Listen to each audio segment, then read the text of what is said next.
two of our competitors, the USSR and the US. So, USSR, what race strategies do you have? Well, I did really good in my race in the World War II prelims. Excuse me? No, you didn't. I obviously did way better. No, you didn't.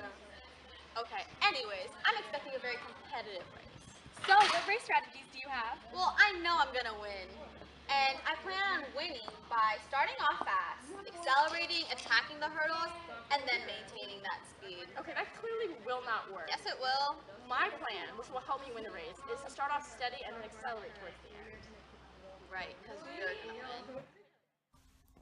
The two primary causes of the Cold War were World War II and the fear and spread of communism, which was showcased through McCarthyism. Post-World War II, the two countries thought they were each the most powerful, one with communism and one with capitalism. They each prepped for the war by doing things such as building nuclear weapons. Let the trial runs begin. Oh wait, the USSR has set up a hurdle, but the US is able to cruise right over it. This is one of the many watchtowers surrounding the Berlin Wall that divided East and West Berlin. Hey look, it's a dog! And a truck. And another watchtower.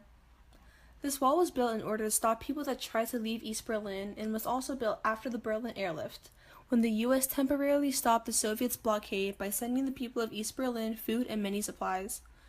Many people were killed attempting to climb over the wall, but were stopped by dogs, soldiers with the guns, and also the barbed wire that was surrounding the wall. The Berlin Wall to this day was one of the most powerful symbols during the Cold War. Runners. Set. And there you have it. The countries have reached the first hurdle, the Red Scare. The Red Scare was a period of time in the U.S. when there was suspicion of communism that spread fear throughout. Joseph McCarthy suspected that there were people in the government associated with communism, and this spread more fear among the people. During this time, Julius Rosenberg and his wife Ethel Rosenberg were accused of passing atomic secrets to the Communist Party. After this, they were soon executed, and all the panic gave the USSR a jump ahead in the war. The USSR is in the lead, and we have now reached the second hurdle, the space race. The US was struggling, but now they've pulled ahead. The space race between the USSR and US is exactly how it sounds like, a race for space. The USSR was in the lead once they launched their first satellite, Sputnik.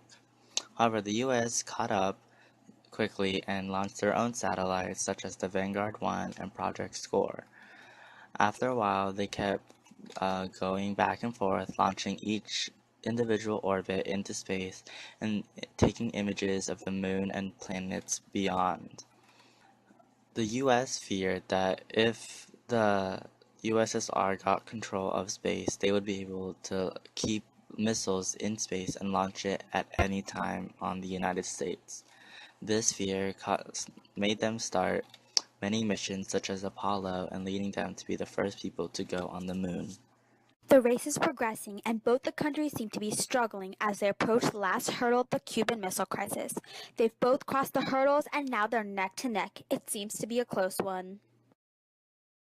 The Cuban Missile Crisis occurred in October of 1962 when photos of a nuclear weapon site in Cuba were sent to JFK.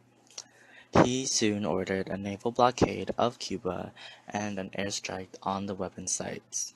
However, on October 26, Khrushchev said that he would remove the nuclear weapons if the US did the same in Turkey and not invade Cuba. The US has taken home the title. The Berlin Wall has fallen and the Cold War is over. First off, congrats on your win, US! And Coach, how do you feel about your athlete's performance today? I think she did really well. She stuck to the plan and she had a really good mentality, and that's what won her the race. Thanks, Coach Bush. Good job. So, what happened out there, guys? We didn't have the correct funding for her training, and it was a really hard race. Even though she pushed through in the beginning, at the end, the US caught up really quickly and just beat her. But it's okay. Sorry, Coach G. Come back here!